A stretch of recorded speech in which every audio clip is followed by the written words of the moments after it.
Thanks for continuing on with us. I continue on AWANI with my colleague Nina Rosman. Very recently, Datuk Sri Anwar Ibrahim recently noted that the decision to move away from the 5G single wholesale network does not involve additional financial implications for the government. The Prime Minister said that this was because the private service providers involved has already agreed to fully finance the dual network.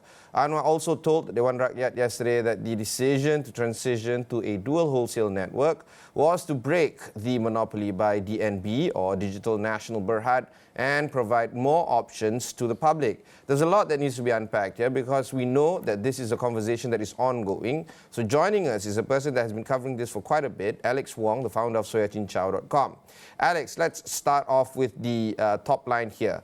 What are the potential financial implications for the government in transitioning to a dual wholesale network 5G infrastructure, and how do you think that these prices can be, or cost can be effectively mitigated? Well, I think firstly we need to go all the way back. So when DNB was formed as a single wholesale network, it was supposed to be 100% owned by the government, and it is estimated to cost 16.5 billion ringgit over the course of 10 years. And it was set up in the sense that there's no government funding and guarantees, and the government was only supposed to inject up to 500 million ringgit as equity to capitalize DNB. And in terms of funding, they're basically running on a cost recovery model and with the 5G deployment through a supply-driven approach.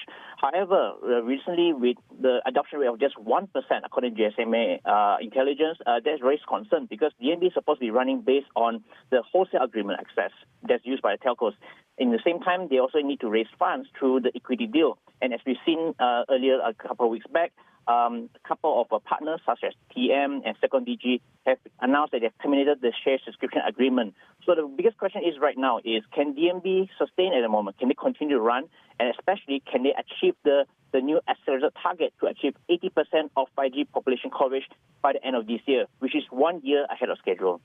Yeah, so let's talk about the worst case scenario here.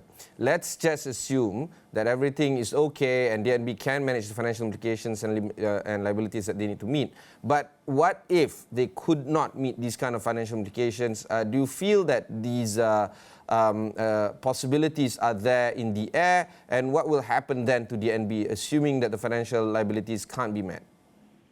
Well, that's a good question, and to be honest, I do not know what's the next course of action, but there's a few possibilities here. Well, if let's say the DNB needs more funding, will the government provide the lifeline? Or secondly, will the government look for new investors to pump in more money? Or number three, will they get help from the telcos to help to sustain and grow DNB? Because ultimately, the governments make it very clear that they don't want to have a monopoly. They want to have two 5G networks to compete with each other. And it's important for the government, especially for the rakyat, that we have two sustainable networks. So that's the question for the government to answer. How are they going to sustain DNB in the long run, especially now? Can you really achieve? That's a question that they have to make clear, because there's lack of clarity after the government made announcement that there will be a transition to a dual network approach by early 2024. It has been reported by Bernama and republished on KKD, or the Ministry of Information and Communications, that the Cabinet, as of March this year, 2 months ago, that the government has agreed that the government will now, which now holds 100% equity in DNB, will then offer up to 70% of the stake to the MNOs. And under the new ownership structure, the government will then hold a 30% equity. Celcom DG, right after the announcement of the dual wholesale network, has said that they don't want to take up the offer inside DNB. Other MNOs, including Maxis for that matter, which has never agreed to taking a part in DNB, will not move ahead. So now we have this limbo of a situation where, is DNB owned by the government? Is DNB partly owned by the MNOs? And what will be the ownership structure moving forward under the dual wholesale network? Maybe you can shed some light into the differences or the possibilities of ownership, and therefore who shall pay the bill for DNB moving forward? Well, ultimately, it's still status quo. As far as I know right now, DNB is still a special purpose vehicle under the government. It's still 100% owned by the Ministry of Finance. So whatever commitments they have is still under the government. So it is still 100% owned by government, because we have yet to hear any completion of the equity deals by any MNOs as of now. You know, the government, for the longest of time, has adamantly stuck to their guns with a single wholesale network. And now they have made an announcement to go for dual wholesale network. Much credit has to be given to the Minister of Communications and Digital in announcing the move towards the dual wholesale network. But there are requirements, including that of 80% COPA coverage. Do you feel that the government's thinking has now evolved from the country needing a single wholesale network to a dual wholesale network and possibly even multiple wholesale networks down the line?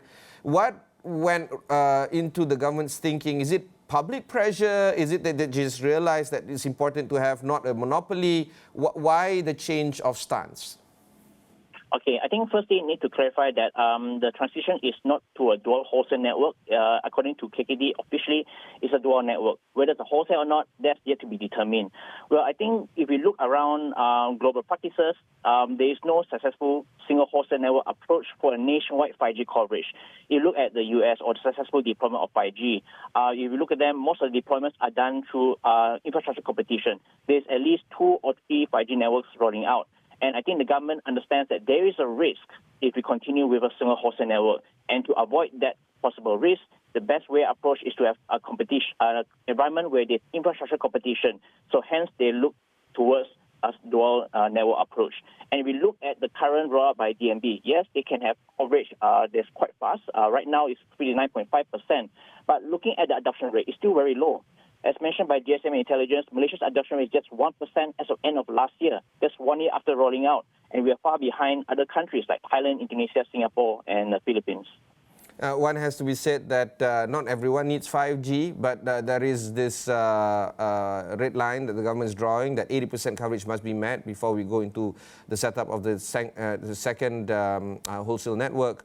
Do you agree with this thinking that not everybody needs 5G, and do you feel that there is a need for us to completely understand that 5G isn't 4G in the sense that not everyone needs it, it's more for industrial application?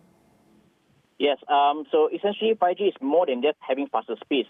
I think the biggest game changer will be for enterprises because 5G, as we know, is not just about speed, but also about latency, low latency to enable real-time applications, as well as the capacity to support more devices, sensors. So we look at our neighbors, for example, Thailand and Singapore. Thailand has used 5G to enable smart ports, smart hospitals, and even in Singapore, a country who has not been making cars for about 4 decades, they have restarted their automotive industry by assembling EVs in a fully automated factory facility that's enabled by 5G. So these are the possibilities of 5G, especially for Malaysia. It can enable innovations in our own industries, like, for example, agriculture, oil and gas, and etc. When the minister announced the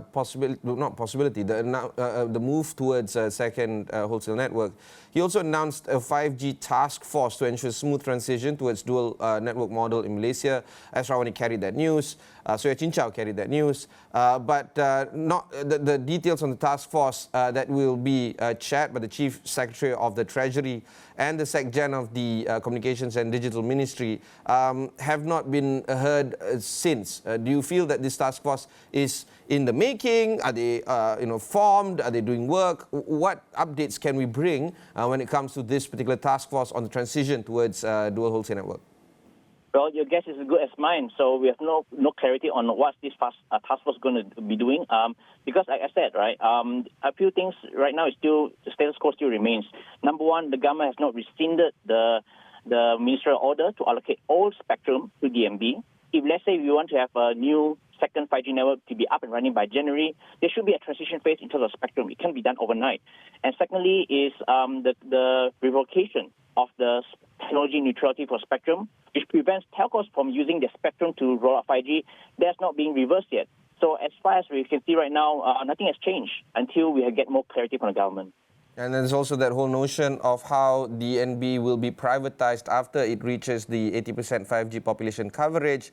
The MCMC's CEO, Dato' Ali Hanafiah Muhammad Yunus, has said that once the 80% population coverage has been achieved, the government will dispose its entire stake of DNB and then making DNB a private entity.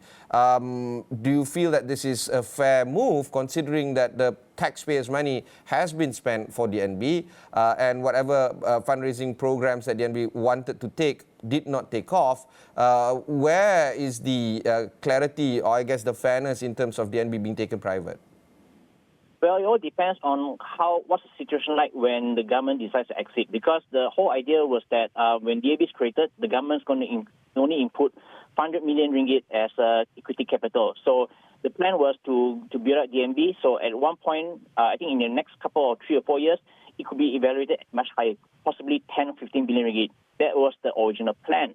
But if the government exists during the time, the government actually walks off with more money than what they put in. But with this situation, it's not very clear right now. So, for example, if the government wants to exit DNB, what is the state of DNB at that time? Because as of now, we don't know what's the financial situation of DNB and what's the model of DNB after the two networks being implemented. Okay, let's talk about the transition from the current network to a dual wholesale network structure. What factors need to be considered? We talked about 80% COPA, but generally speaking, when it's towards the end of the year and the anticipation of a January 2024 rollout of the second wholesale network, what areas should we be looking at right now? I think number one would be the first is the financial viability of DNB, because I think we need more clarity on whether DNB can still sustain under the dual network approach, because it was made clear by DNB is that based on the current setup, that's based on a cost recovery and a supply-driven approach, they will not be able to sustain if there's a second network being introduced. That was what was mentioned by the former CEO last year. So with the dual network approach, what would be the model? And secondly is the spectrum. How are they going to split the spectrum? Is it going to be 50-50? How is it going to be done? And what's the target that's going to be set for both networks, since there's two players right now? And another thing is that the wholesale pricing, what will be the new wholesale pricing? Because that ultimately determines the pricing for the rakyat as well. The wholesale pricing, I would assume the government will be the one setting it. Or do you think that the MNOs need to come together and agree on the wholesale price and then present it to the government for their, I guess, get-go or approval or the likes? Do you feel that the wholesale pricing should be set by the government or the MNOs working together for the second wholesale network? Well, before they can set the price, there should be a collaborative meeting with all parties, with all stakeholders. But ultimately, the government decides on the wholesale pricing, similar to the MSAP set by Fibre. The question is, how soon can the government enforce the wholesale pricing? Because, for example, the MSAP that was announced and enforced in March for broadband was supposed to take effect immediately in March. But until now, we are not seeing any effect in terms of broadband pricing. There's no reduction of price yet. So it also boils down to the regulators' enforcement as well on the wholesale pricing. Do you feel that this is an execution issue, not much of a policy issue in terms of things that needs to be done but has not yet been done? Or do you feel that there's something more, I guess, deeper towards this and it's not just about the execution issues? I think it's a combination of a lot of things. Number one is the policy as well. So firstly, the government announced they want to do a dual network approach. But the question is, what happened? What's next? What's the next step towards that transition? Because it's not very clear yet. Like I mentioned, how is DNB going to be run? What happens to the spectrum? Those things need to be answered as well. And also in terms of enforcement, we need to ensure that we have a strong regulator to ensure that, everything's been done according to the plan. Okay. One area of concern is on equitable access to the benefits of the dual network 5G infrastructure, particularly for the underserved communities or in the rural areas, especially those in areas that the government wants to see growth, like, for instance, the economic regions, Sabah and Sarawak, East Coast, and many more. We know that these are the areas that could benefit or will benefit if they have strong infrastructure, not just 5G, but good internet as well under Jendela program and many more. How do you think the government is going to achieve this without incurring excessive financial costs?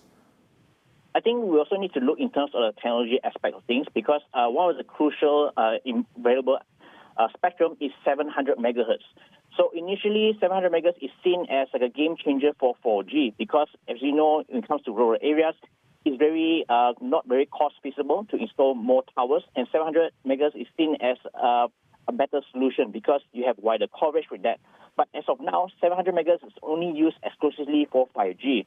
So in my opinion, it's a possibility that the government may relook at how they want to use 700 megahertz, and that can be used for dual purposes for both 4G as well as 5G. because we've seen that announced by the telcos back in 2019 that the telcos plan to use 700 megahertz with a dual spectrum allocation. So users immediately right now without 5G handsets, they can enjoy the benefits of wider 4G coverage using 700 megahertz. So that's one of the aspects that the government should look into as well. Okay, and of course, what measures can be taken to ensure that the transition to the dual wholesale network structure does not compromise the financial stability and sustainability of other government initiatives and priorities? I'm not just talking about Sijendela and other roles inside KKD, but as we know, the government is cash-strapped. Budget 2023, while it is underway, everybody's looking at Budget 2024 that is going to be done in just a few months from now. So how do you feel the government is trying to balance the financial structure of trying to roll out 5G, which not just by your own statement just now, but we all know is behind our neighboring countries? Do you feel that the government needs to prioritize 5G rollout above and beyond other government initiatives and other government priorities? I think it has to be run in tandem because, like for example, right now is that the government want to prioritize connectivity. Because connectivity, I think, is in terms of 5G, I think we are far behind. It's something we need to catch up. But at the same time, we need to look into the financial viability of it, especially in DNB, because right now we have no details on what contracts has been signed, what's the exposure in terms of commitments and contracts. Can the government renegotiate contracts to bring out the cost? That's something that I do not know, and hopefully they can provide clarity as well. And is it necessary to actually achieve 80% coverage by the end of this year, since that the adoption rate is still quite low? Do we really have to hit 80% this year? Is that the urgency right now? Or can we maintain the target of 80% by 2024? That's something up for debate. Okay, we know that there is some potential economic opportunities that can arise from the deployment of a dual wholesale network. And of course, how do you think the government can leverage on these economic opportunities to offset any financial implications or perhaps even grow the pie even further? Sorry? The economic upside or the economic potential opportunities that can arise from the deployment of the 5G. Maybe you can walk through with us some of the impact that it can be had on Malaysia or draw some comparisons into some economic potential that has been realized by our neighboring countries. Sure. Like, for example, like I mentioned, in Thailand, they use 5G to enable smart hospitals, also smart ports. It can make it more efficient, and also it can help cities as well. Like, for example, we've seen a lot of use cases in Langkawi doing the 5G demonstration projects on how 5G can actually improve surveillance in cities. It can help councils to be more efficient, can prevent leakages, as well as to beef up security and efficiency in ports. They'll increase our productivity as well. And also in the manufacturing sector, we also can use 5G to enable more real-time applications so that we can move the workforce towards more value-added roles. Similarly to production as well, like for example, cars. Like for example, we've seen in Singapore, a country that hasn't been assembling cars for decades. Suddenly they restarted the EV production with a new automated facility. That's something you can do in Malaysia to be more efficient as well. And I think one of the biggest growth areas will be for agriculture as well. For example, we've seen a lot of use cases whereby 5G can be used tremendously in terms of large-scale farming for durians, for example. They can make it more efficient. You can have less manpower on the ground, and you can have higher yields and better productivity as well. You know, I was about to ask you about how the government is going to effectively collaborate with industry stakeholders, not just MNOs, but other industry players. But you have outlined many of them already. Maybe my follow-up question is on creating an ecosystem where the engagement with these stakeholders can be done in a controlled manner, in a way where everybody can benefit, reduce the redundancy in terms of re-engaging the same industry players. Do you feel that there is a need for the government to perhaps see how an ecosystem can be done? Or do you think that this should be done in the private sector in terms of creating the ecosystem and the government just regulate this particular ecosystem? Which is which, Alex, in your opinion? I think it can work both ways. I think agencies can also have a role to play because we've seen a lot of grants and initiatives by government to provide funds for enterprises to digitalize. So I think they can work hand in hand with the private sector as well, because private sector has a solution, but sometimes they need a bit of booster from the government in terms of grants. So the digitalization grant can be focused into these 5G-enabled solutions as well. So I think there's no one right or wrong way. I think it can be a collaborative effort for both ends. Alex, when we wanted to secure you for this interview, we were thinking that perhaps you could shed some light in terms of the kind of ideas that needs to be brought forward. But it's clear, based on my conversation with you over the past 20 minutes, there are so much more questions that need to be answered than there are answers right now that we can work with. And as unfortunate as it is, these are the important questions that needs to be asked. Many of the questions that you pose are still left wanting to be answered. Because of this, do you feel that there are a lot of risks and challenges that are associated with the transition to a dual wholesale network right now? What would be those potential risks and challenges? And how do you think can the government or any other stakeholder, including the MNOs, can proactively address these risks to minimize any negative impacts, financial or non-financial? Yeah, so I think there's a few ways to maneuver around this. I think number one is, for example, DNB right now, because they're the only entity that provides 5G at the moment. So do they actually need help? If they need help, how much do they need to achieve the 80% population coverage? And do they need involvement of the telcos now? Because the ministry has talked about more inclusiveness of all players. So can the telcos come together and help DNB out? And what are the opportunities that's available right now to accelerate the growth to 80%? Can they facilitate in terms of sharing the infrastructure right now to reduce the cost of the 5G rollout? So these things need to be happening right now if you want to enable a smooth transition. And I think the biggest question right now is, I think as we mentioned earlier, is are they financially viable? And how much do they need? And what can be done right now? So those things that need to be answered quickly.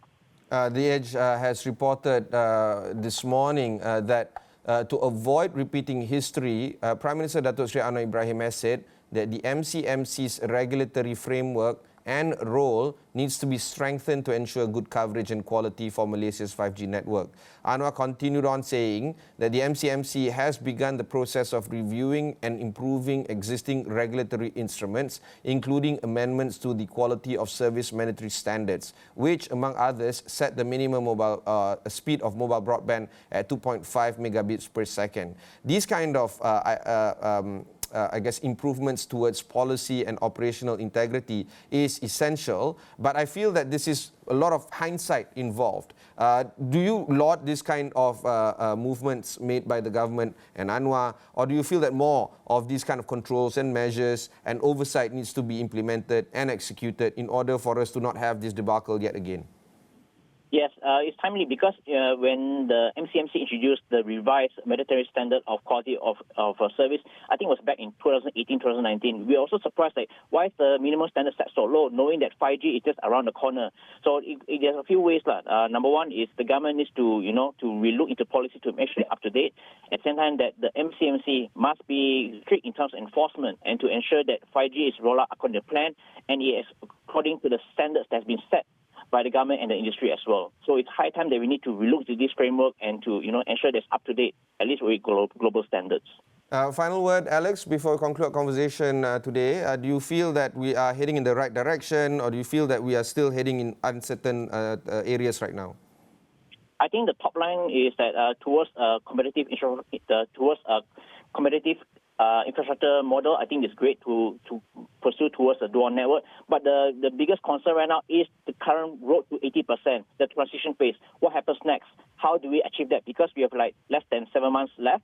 So what's going on? So I think that's the biggest concern for the industry as well as to Rakyat as well. Fantastic. Thank you very much. That was Alex Wong, the founder of SearchInChow.com, talking about 5G and its ongoing movement right now. That's it that we have for you on this show. Do stay with us. All these kind of resources can be found on astroawan.com, especially that on 5G. So do check out our resources there. My name is Ibrahim Sani. Catch you in the next one.